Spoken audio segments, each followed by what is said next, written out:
بس هذا يبون يعشقونه، بس يبون يكونون فيها، يبون يكونون رقم واحد، يبون يفوزون فيه.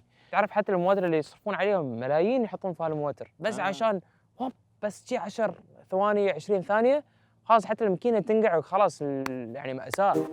مرة كل سنة آلاف من الشباب الخليجيين يتجمعون في صحراء الربع الخالي، وبالتحديد في منطقة تبعد 20 كيلومتر من الحدود مع المملكة العربية السعودية، حتى يتابعون فعاليات واحد من أكبر المهرجانات، وهو مهرجان ليوة في دولة الإمارات. ومن أهم الفعاليات في هذا المهرجان اللي الشباب يتجمعون لمتابعتها هي تل مرعب، وهي عبارة عن منافسة ما بين أمهر السائقين بسيارات فور ويل معدلة يتنافسون في سرعة صعود أكبر الكثبان الرملية في العالم. يستمر مهرجان ليوة لمدة 9 أيام، وفي أكثر من مسابقة تراثية وثقافية من هذه المنطقة، ويقدر زوار المهرجان بحوالي 100,000 شخص. يبتدي سباق المرعب من بداية التلة لين ارتفاع 300 متر تقريباً، وبزاوية تميل 50 درجة لفوق. وهني يكون التحدي والصعوبة، لأن المفروض أنك تقطع هذه المسافة في أقصر وقت وأنت سايق سيارة معدلة تعديل خرافي. كنت أبغى أستوعب كبر هالمنافسة. قبل أسبوع من السباق التقيت فيها سعيد، وهو سائق محترف لفريق جراج اف برفورمانس، مع العلم أنهم يسابقون الزمن حتى يجهزون سيارتين لهالسباق.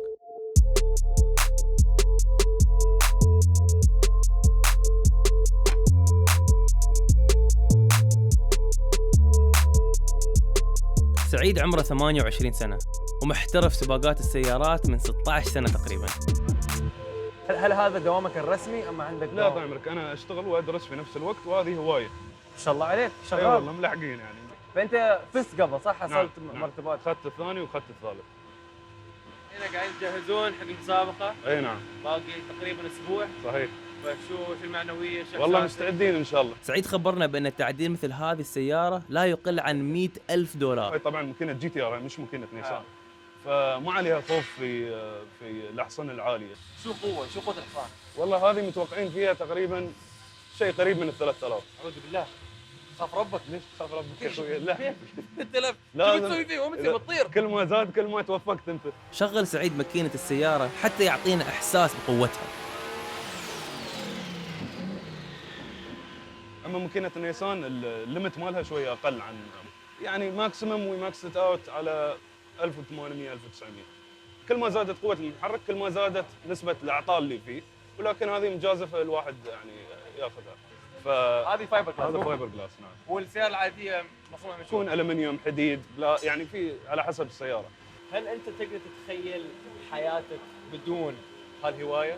لا هل تقدر تتخيل نفسك؟ لا والله جاتني فتره حاولت شوي ابتعد عنها ولكن ما قدرت. حسيت ان استوت ادمان في حياتك؟ اهم شيء تنظيم الوقت الصراحه، ولكن اذا ادمنت الشغله ما تروم مثل ما تقول تتراجع عنها، يعني حاولت قد ما اقدر، لكن هذه هوايتي وشغال انا فيها. خلينا سعيد يكمل شغله على موتره، وسرنا عن ناصر اللي بيشارك في مهرجان ليوة فئة سيارات السباق المعدلة قبل السباق بليلة. الحين نحن على الطريق لعزبة ناصر الحي في الضباب، تقريبا 3 أيام قبل المسابقة، وبنتكلم معاه عن شو معنى هالمسابقة والمنافسة في هالموضوع. ناصر أصلاً مهندس وصرف مئات الآلاف على هذه الهواية. السلام عليكم ناصر، كيف حالك؟ ورغم من الجائزة الأولى لهذا السباق ما تزيد عن $8,000 مقارنة باللي يصرفها ناصر على السيارة، لكنه مصمم على المشاركة، وهذا اللي حفزني إني أعرف ليش كل هالاهتمام بالسباق. نحن نعرف إن الجائزة أو الجوائز حق هالمسابقات مو بكثير مقارنة اللي أنت تستثمر فيه. فشو هو المحفز إنك تكمل في هالشيء؟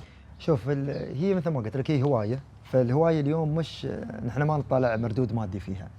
طبعا نحن سيلف فاينانس، وطبعا هي ان نحن اليوم ننافس للمنافسة مش لغرض مادي. اكيد يوم من الايام هاي اللعبة بيكون لها شأن اكبر من الشأن اللي هي في الوقت الحالي. هي ريليزر، نحن بالنسبة لنا هي متعة من حياتك العادية، من الحياة العادية، فيها مغامرة، فيها تشالنج، فيها كرياتيفيتيز، فيها الاشياء كلها. لو تطلع الحين في البرور نشوف الشباب كلهم ما شاء الله الله يبارك يعني يقطعون. فهي مساله التقطيع في البر والمشي في البر هذا موضوع مفروغ منه كلهم. هذه هوايه موجوده باي ديفولت. ناصر رواني سيارته وسعر الوحده فيهم تقريبا $130,000، مع العلم انه في الامارات في بس 100 سياره وهو عنده 3 منهم. اكيد ما بطوف هالفرصه اني اركب هذه السياره، فطلبت من ناصر اني اجربها، وسمح لي إني أجلس عدالة في السيارة قوتها 1500 حصان. اوكي ready to go.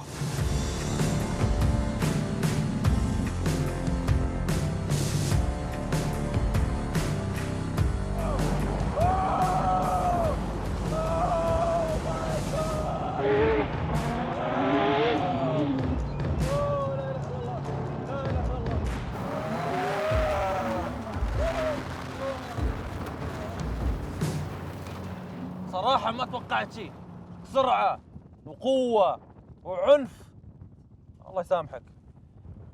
فهذه هي البقي اللي بيتسابق فيه ناصر. صراحة أنا مرعب، أنا خفت. كنت محتاج يوم يومين حتى ينزل عندي مستوى الأدرينالين قبل أسبوع السباق من بعد ما طلعت في هذه السيارة المجنونة. كان الإحساس غريب، مثل إحساس الهدوء قبل العاصفة.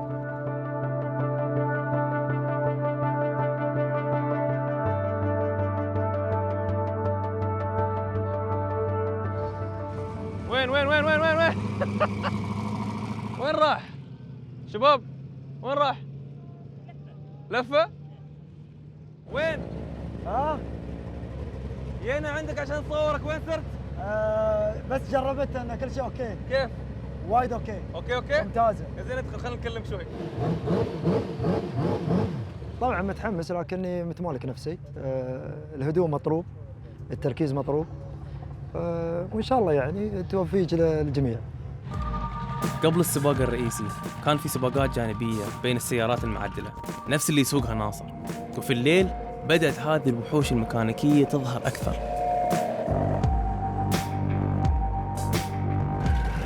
باقي دقائق الحين على المسابقة، في جو حماس، توتر، خوف، بس أكثر شيء شفناه استمتاع. ورانا الحين الشباب قاعدين يسوون آخر تجهيزات للسيارات. يمكن في مشاكل، يمكن لا. في الحين بيدخلون المسابقة وبنشوف.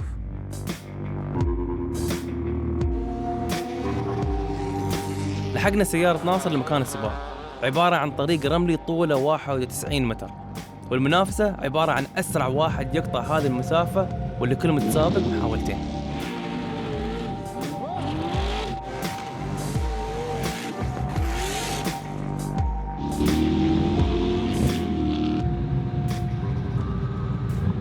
ناصر يبغى المركز الأول، وفوقها يبغى يكسر الرقم القياسي اللي باسم ربيعه، واللي هو 4 ثواني فاصلة 45 من السنة اللي طافت.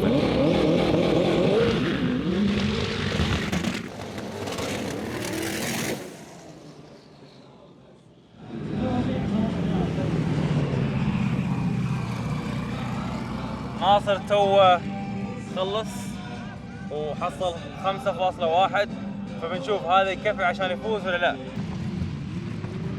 مبروك مبروك. بعدني ما خلصت. بعدك ما خلصت؟ هاي اعطال فيها، هاي المشكله، واجهت عطل فيها، ما فيها تقطيع وايد مسفارق عندي، البروجرامر كله كل شيء طلع غلط، مع ان هذه الامل كانت عليها، لكن بعدني انا الاول. ما شفناك في البدايه، كانت عندك بدايه صعبه، جبت 5.1 المشكله، وهاي خلاص طلعت من المسابقه، ما رمى اقول شيء يعني، خلاص يعني خلاص قدر الله. بس انت في المركز الاول.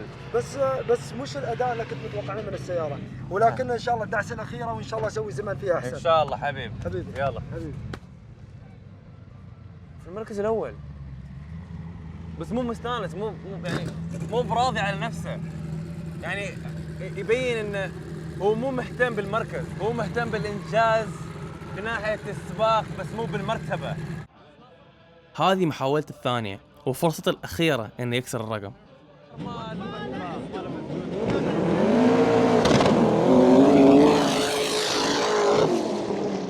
ويا سلام على أجمل انطلاقة. قدر ناصر إنه يكسر الرقم في المحاولة الأخيرة وفاز بالمركز الأول، لكنه غير راضي عن النتيجة، وقال لي إن السنة الجاية عنده خطط أكبر.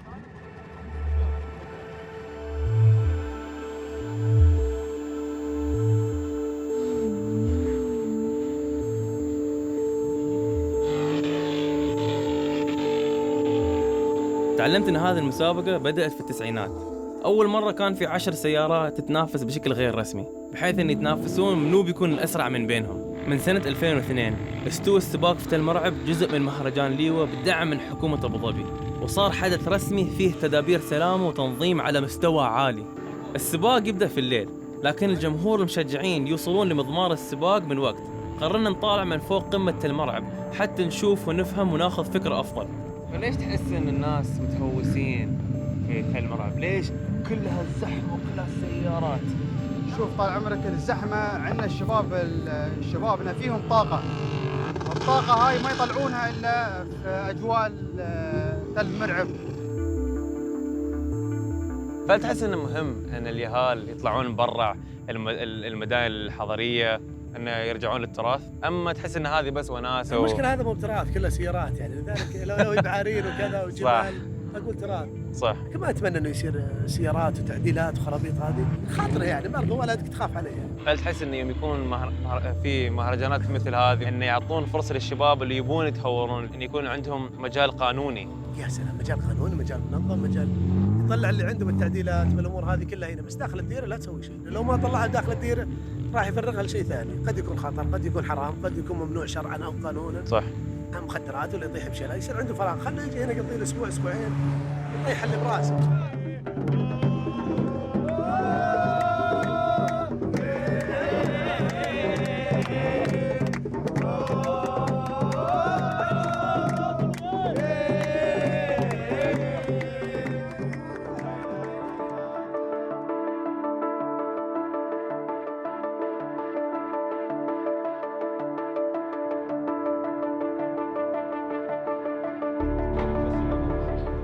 في الليل بدأ سعيد وفريقه من المهندسين الميكانيكيين يشتغلون على التعديلات النهائية قبل السباق اللي يستمر لمدة ليلتين.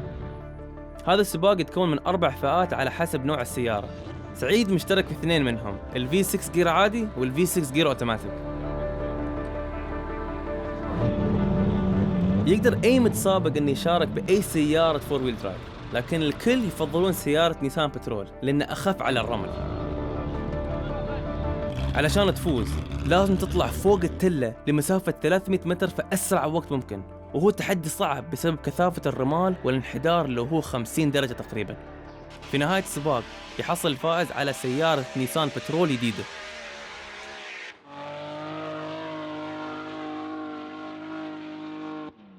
مع كثرة التعديلات وقوة المحركات أحيانا ممكن تتعقد الأمور، مثل أن ترتفع درجة حرارة الماكينة وتحترق. شكل الماكينة انفجرت.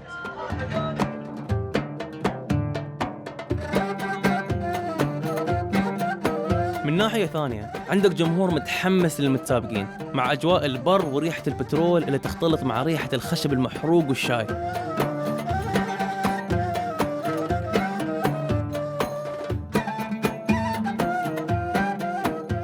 الحين مثل ما تشوف العمال قاعدين ينظفون التراك عشان هو يدخل بدون مشاكل.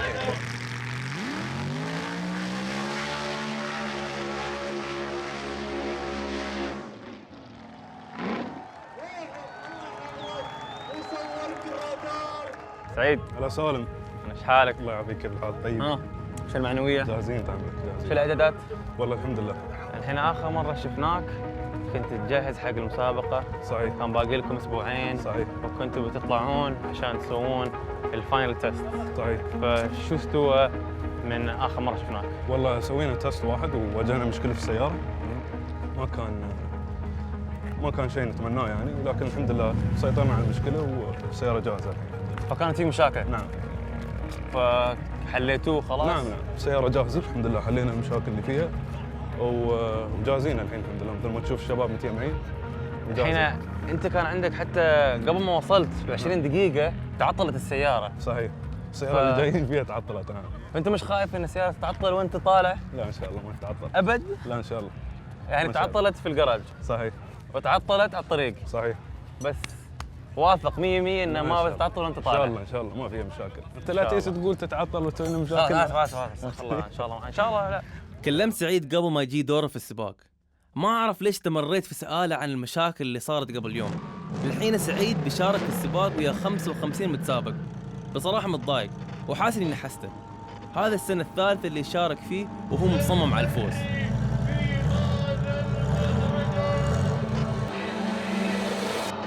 اوكي شكله جاهز.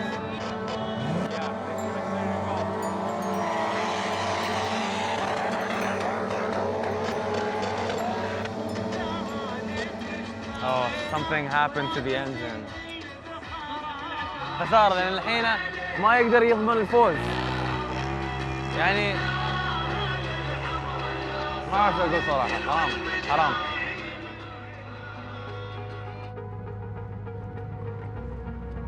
سعيد الحمد لله على السلامة. شو استوى؟ والله عطل شوي. طبعا أنت ما توقعت إنه بيتعطل ولا السيارة بس توقف في نص الطريق. لا فشو يعني شو كان إحساسك؟ ها؟ مو بحساب طيب يعني، لكن ان شاء الله خير. هذه آخر ليلة للسباقات والجماهير بعدها تتيمع والكل يشارك بطريقته في مشهد كبير ومثير.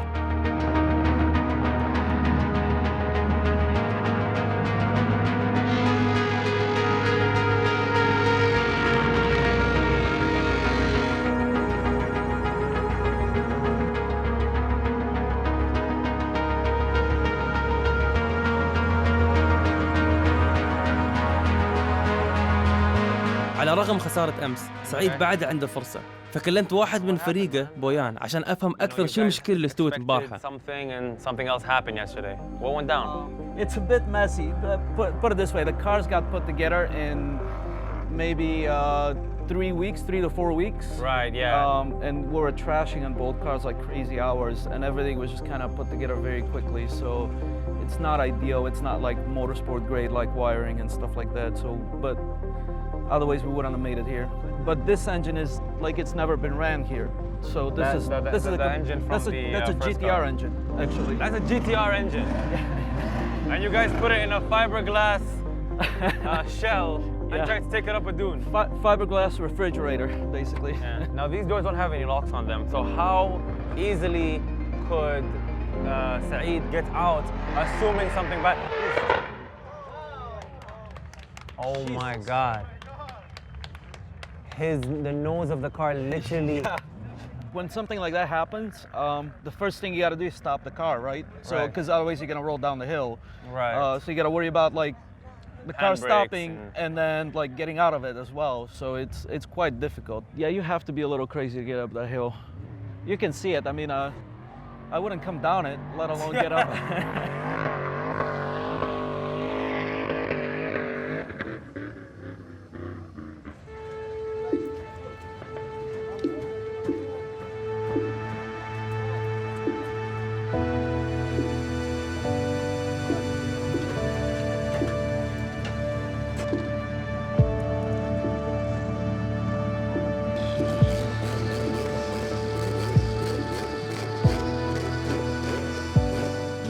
بعد ما وقفت سيارة سعيد أمس، باقي عنده فرصة أخيرة يعوض الفوز من خلال سيارته الثانية.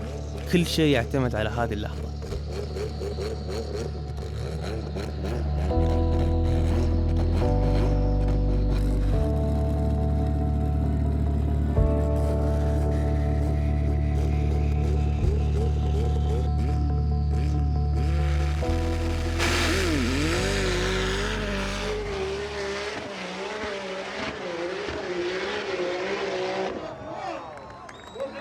خفنا عليه من أمس فما عرفنا نتحمس أو نتوتر عشان اليوم، بس طلع وما استوت أي مشاكل، يعني تعتبره طلوع مثالي. سعيد ما فاز لكنه حقق المركز الثالث. طبعا هو شاعر بخيبة أمل، لكنه أكد لي إنه بيرجع في السنة الجاية. خلال ال3 أيام الماضية التقينا بمجموعة كبيرة من الشباب، بعضهم اللي يغامر ويحاول يوصل للقمة وتحقيق المجد، والبعض اللي جاي بهدف التسلية والاستمتاع والإثارة. ما تعلمناه إن البر والتصعيد مو بس رياضة أو ثقافة، هي طريقة وأسلوب حياة وشكل من أشكال التعبير اللي يربط الناس بطبيعة بلادهم.